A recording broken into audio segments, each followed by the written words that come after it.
Look at me, Look my at son. me, my son. Okechukwu looked into his tired eyes.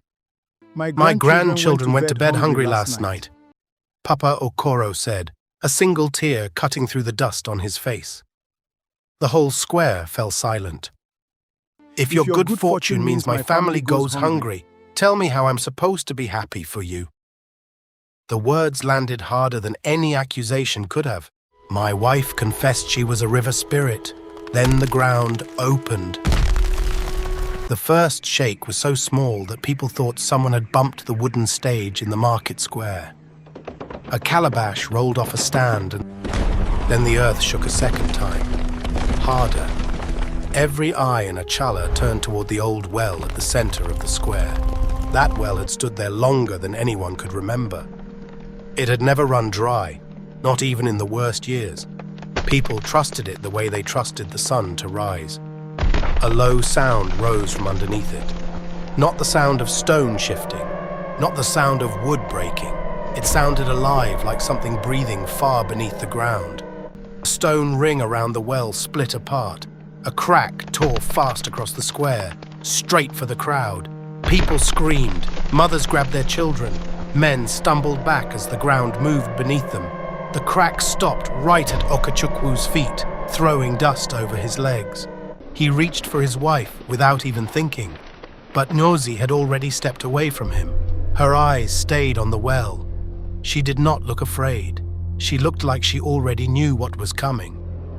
In the name of our ancestors, Papa Eza said, gripping his stick. What is this? The market collapsed. Pots shattered. The church bell swung wildly on its own, and the well itself began to breathe, swelling out and pulling back in, like something huge underneath was pushing to break free. Then a woman screamed, "My child!" Little Chinedu, only 6 years old, had wandered too close to the crack.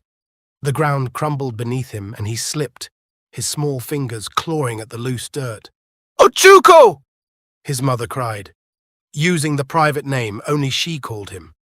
2 young men ran to save him, but the crack kept widening. One man tripped. The other jumped back just as more ground gave way into the dark. No one could reach the boy. His cries rose up from somewhere deep inside the earth. She walked slowly into the center of the square, her bare feet touching the broken ground. She closed her eyes and began to speak, though the words were not Igbo, and they were not English either.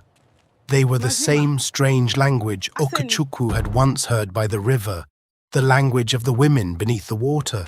Heba, heba, beba, nga heba, heba. The crack stopped spreading. Then water began to rise from the ground, not rushing, but flowing gently, like silver snakes gliding across dry soil. It moved around people's feet without wetting them, past broken pots and fallen baskets, until every stream had gathered around one place, the boy in the crack. The water circled him once, twice, 3 times. Then it lifted, not like a wave, but like hands, clear, glowing hands made only of water, cradling the frightened child with a gentleness no one could explain. The boy stopped crying. He looked down at what was holding him. They're warm, he whispered, as if that surprised him more than anything else that had happened that day. The water rose slowly, lifting him out of the crumbling earth and setting him down on solid ground. His mother ran to him, sobbing, holding him so tightly it seemed she might never let go again. The water sank back into the dust and disappeared, as though none of it had ever happened. For 3 long seconds, no one moved, no one breathed.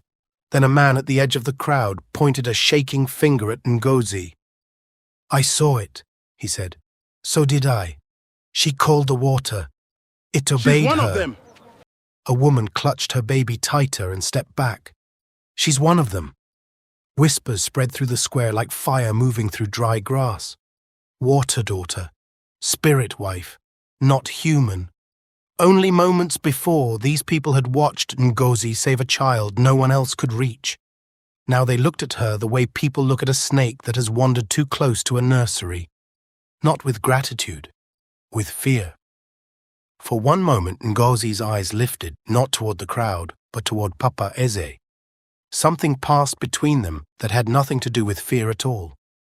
Then she lowered her eyes. She did not argue. She did not deny it. She simply stood alone in the middle of the square, while the very people she had just saved backed away from her. Only Okechukwu stayed. He crossed the broken ground, past the frightened villagers, past Papa Eze, past the priest still gripping his cross, until he reached his wife. He took her hand. It was ice cold. I don't understand what you are, he said quietly, so only she could hear. But I know what you just did. Papa Eze stepped forward, his eyes hard. She is one of them, he said, loud enough for the whole square to hear. Ngozi opened her mouth. If I tell you... She never finished.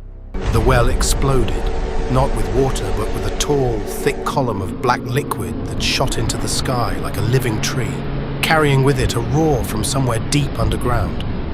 A roar so old and so full of rage that every person in Achala dropped to their knees.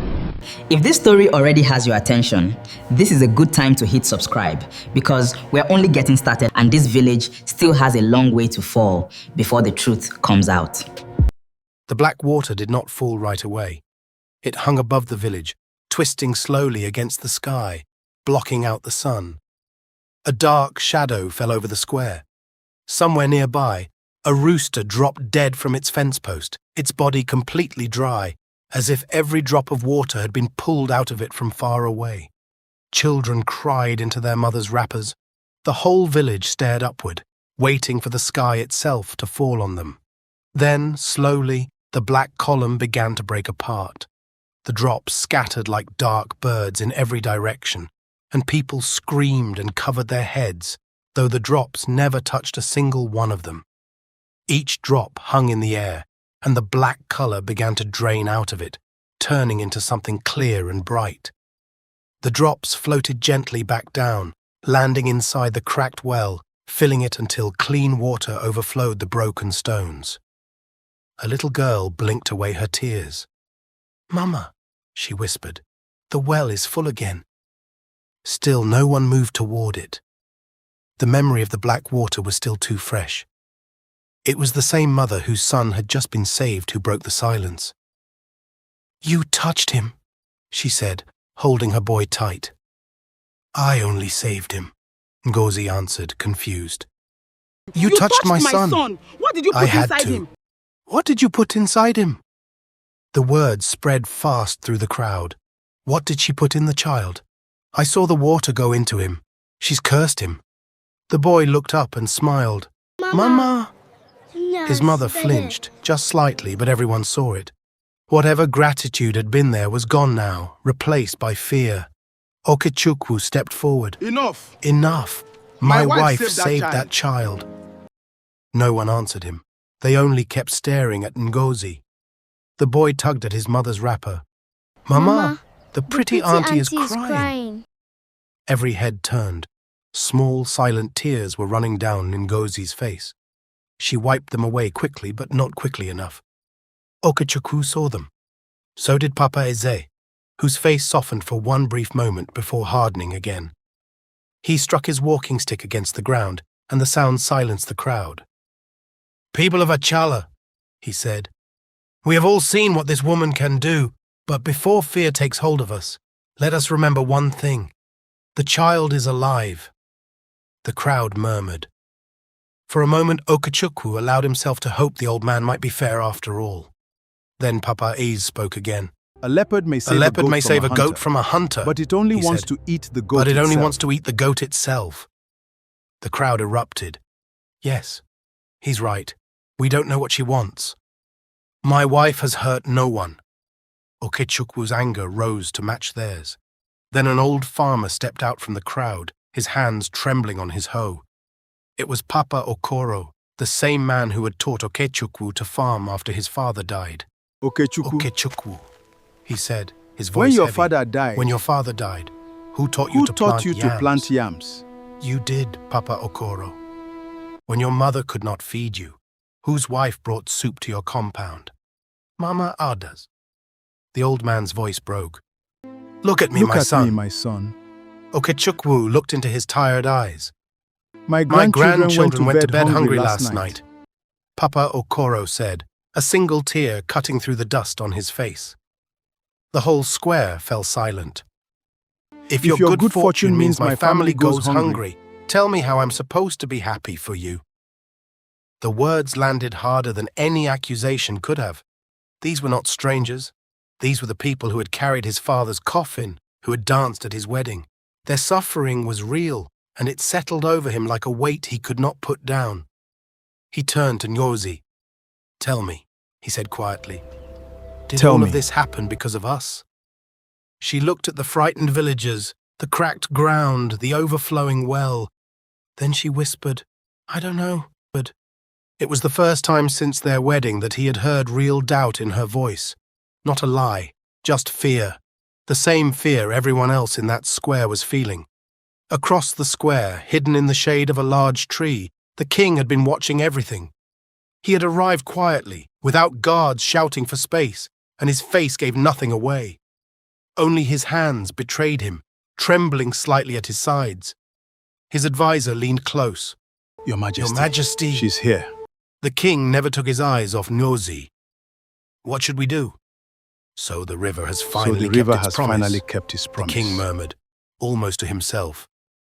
The advisor stared at him, confused, but the king caught himself and straightened, his face going blank again. People of Achala, we will meet in council before the sun sets. The elders will decide what must be done. His eyes landed briefly on the cold mark just visible beneath Okechukwu's sleeve. The mark felt colder than Eve, and for a single second, fear flashed across his face. He said nothing. He simply turned and walked away, choosing a path that led not to the palace, but past it, to an old shrine buried in weeds. He glanced over his shoulder to be sure no one had followed, then whispered words that had not been spoken aloud in Achala for many years. They have found each other. They have found each other. Far off, a single ripple crossed the surface of the Oyimiri River, though it lay nearly a mile away. They must never learn the truth, he said, and hurried on. Back in the square, Okechukwu put his arm around his wife. I never wanted this, she whispered. I know. They'll never believe me now. He looked out over the frightened faces, the praying priests, the full well.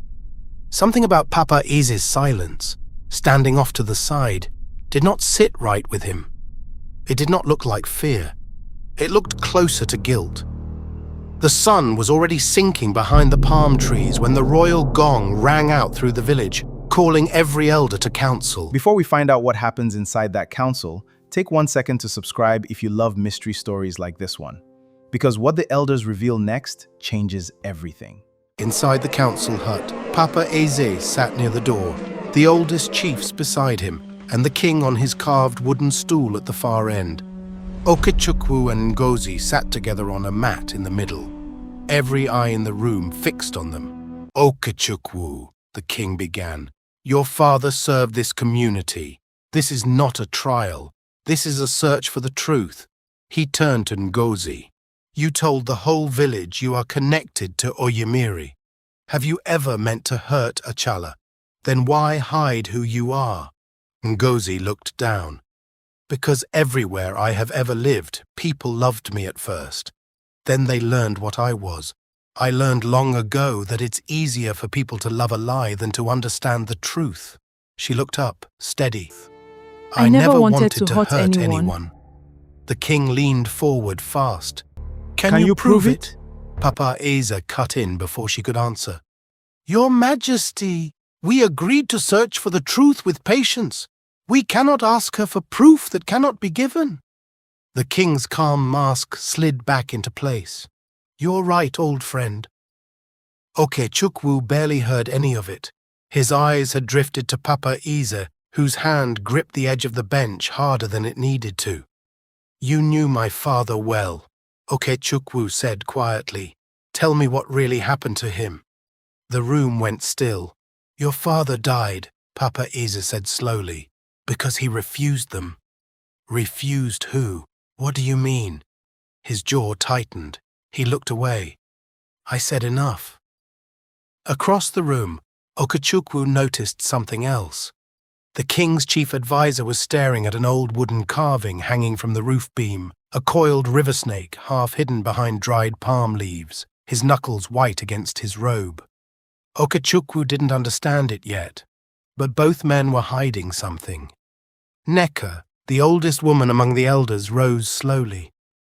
"I buried your father," she said. "He never took what belonged to another. He never turned away a hungry stranger." She looked toward Ngozi. The son of that good man now stands accused, while his neighbors go hungry. It doesn't fit. The king rose, ending the meeting early. "We will meet again tomorrow morning. Go home in peace." The chiefs murmured their agreement and began filing out. Okechukwu stood, let out a long breath, and rolled down his sleeve. Then he froze. The cold mark on his arm had changed. What had once been a small, faint handprint now clearly showed fear ran cold through him. He pulled his sleeve down quickly, before anyone else could see it, and walked out into the night with a question he had no answer for. The walk home was silent, doors closed as they passed. Women who normally called out greetings swept their yards instead, eyes down. Children were pulled inside before they could even look. At their door, Ngozi hesitated. I don't think I should go in. "I don't think I should go in. If I stay, they'll keep If blaming I stay, me. they'll keep blaming you." Okechukwu lifted her chin gently. Look at me. I married you. I married not you. What this village Not thinks what of this you. village thinks of you. I married you. She began to cry quietly. The kind of crying that comes from carrying something heavy for far too long. "I tried so hard," she said. "I wanted to live like everyone else. I wanted children. I wanted neighbors. I wanted to grow old without anyone ever finding out what I am." "Did you ever love me?" he asked. "How can you even ask me that? Because I don't know what's real anymore." She stepped closer. "When I first met you, I came because I was told to watch you, but nobody told me to fall in love with you. That part was only mine." He smiled, just a little, and held her close in the dark. Hidden in the shadows of the cassava field, an old woman watched them, bent with age, wrapped in faded white cloth, leaning on a carved walking stick, a small clay pot covered in red cloth in her other hand. Yes, she said softly to herself. Just like him. Just like him. Night fell deep over the village. The moon rose high and pale above the distant river. Inside the house, the food sat untouched, every small sound outside seeming louder than it should, the crickets, the wind moving through the bamboo. Then came a knock, slow, Don't open deliberate. it. Something feels wrong. I have to see who it is. He crossed to the door and slowly pulled back the latch. The old woman from the field stood on his doorstep, her face deeply lined, her bare feet caked in mud, as if she had walked a very long way to get there. I have been looking for you, she said.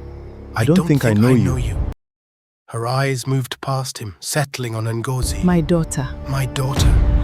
Ngozi's face drained of color. She stepped back. You. It can't be. It can't be. You know each other? Okechukwu asked. Neither of them answered. The old woman held out the small clay pot. Take it. Take it. No, Ngozi said, her voice shaking. I swore I would never touch it again. It no longer belongs to me, the old woman said. It belongs to his blood now. What do you mean, my blood? She looked into his eyes, her face heavy with old secrets. Your father saved one of Oyimiri's Oyimiri's daughters, long before you were born. Okechukwu's breath caught. You knew him? Better than anyone still living. Listen, there's no time. They murdered your father. The king knows it. But she stopped. A sharp breath rushed out of her. Every lamp in the house went dark at once, plunging the room into total silence. The wind died. The crickets fell silent. Then came a sound from every direction at once. Drip, drip, drip. There was no rain. There was no river nearby, just water dripping somewhere in the dark. The old woman's eyes went wide, but she was not looking at Okechukwu. She was staring past his shoulder into the black. No, she whispered. He spun around. Nothing was there. He turned back to her. Her mouth was open, trying to scream, but no sound came out. Her voice had simply vanished. Her body began to shake violently, and the pot in her hand rattled as the water inside rose silently into the air, glowing faintly.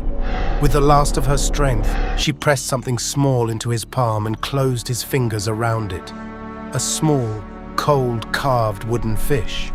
Her body went limp, and she fell, dead, at his feet. Nwozi screamed into the darkness. Okechukwu stood frozen, the fish clutched tightly in his hand. Above the old woman's body, the floating water still glowed, and slowly it began to shift into a shape. A face formed inside the light, a face he had not seen since he was 12 years old. His father. Father? He whispered, his voice breaking. The water face opened its mouth as if trying desperately to speak.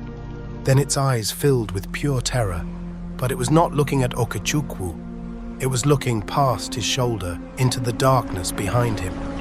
The water burst apart into a cloud of thick black liquid and vanished into nothing.